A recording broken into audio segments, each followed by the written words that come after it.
Hello. So today I want to tell you about the game Moonrollers from Ivy Studios, and this is a push your luck dice game. So for me, say less. I love dice games. I love push your luck.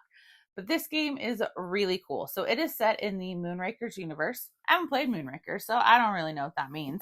But I do know that you get some expansions for Moonrakers if you have that game. So that's cool. But for this game, it is for 2 to 5 players, and you will be working off this board. Every player has a little colored cube, and you are working to earn prestige. Prestige or points.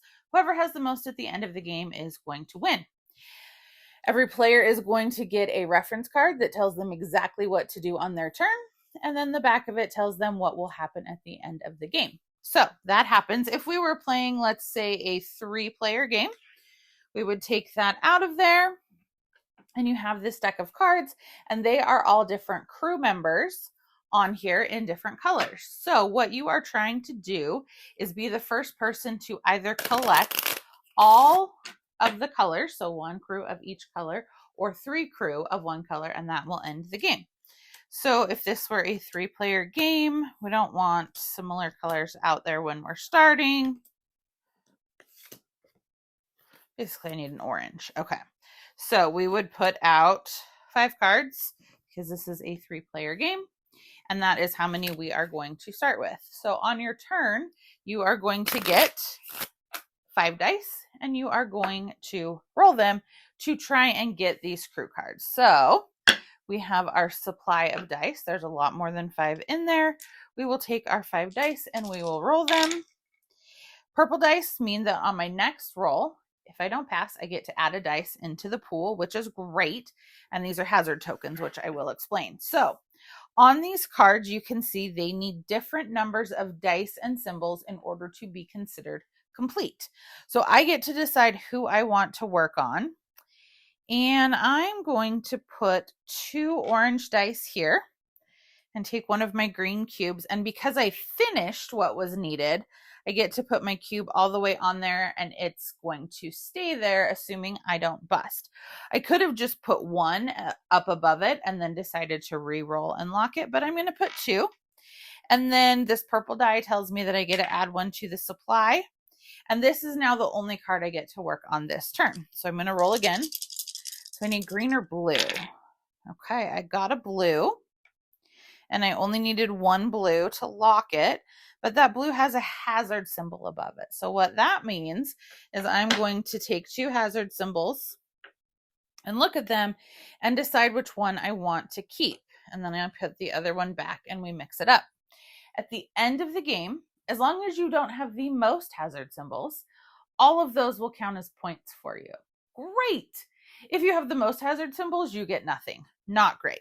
So I got another purple, so I could add a die to the supply pool, but then I'm down to only greens. I don't feel great about that with 4 dice, so I'm just going to pass. So I pass, and that was my turn. And because I didn't bust, those are locked in. Those are there. So then play would go to the next person. They do the same thing. They start out with 5 dice. They start working on 1 card. If, let's say, the other player played it here, they put a couple dice out, they played here, and then they busted, then any cubes that they accumulated that round on the card go back, and they will not get them. The other thing is, let's say a player who is not me on their turn decides to get the remaining 2 greens that are needed for this card, and they lock it in. So let's say that was our yellow player, which we don't have, but we'll pretend. So because they did that, everyone gets prestige on this card. So I get 3 because that's what's shown here. So that's great. Yellow player would get 2, and yellow player gets the card. So it's whoever finishes the card gets the card. This is where they now have 1 orange. So if they get 1 of every color, or they get 3 oranges, that will trigger the end of the game. They also get the ability on the card. So you may have multiple cards of the same color, but you can only use the ability of 1. So if I got another orange card, I would decide which ability I like better, and I would keep the one I want on top. So you can only have the ability of 1 card per color.